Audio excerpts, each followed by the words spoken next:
Welcome to the Orcanos training. Today we will learn how to add new file revisions.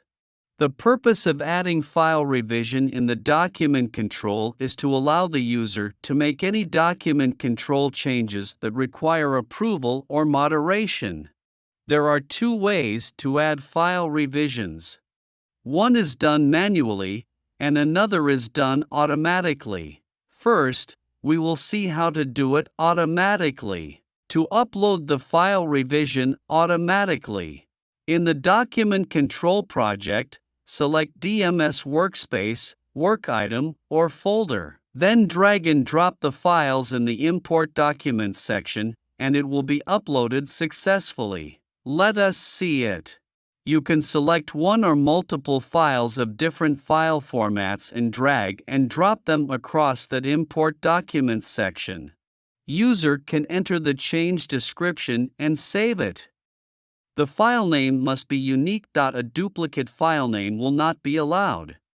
All the imported files will be displayed underneath the folder. We recommend using files saved in a format of Office 2016 and above. Now we'll see how to add revision files manually. Click on the plus icon on the tree toolbar or right-click the selected workspace or folder and select the Add Item option. Select the work item, DMS item. Click on Create, enter the name of the DMS item. Click on Save It. The DMS item will be added successfully.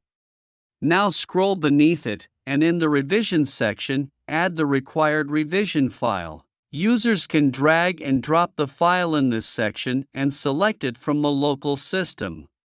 Select the file, enter the change description, and click on Save.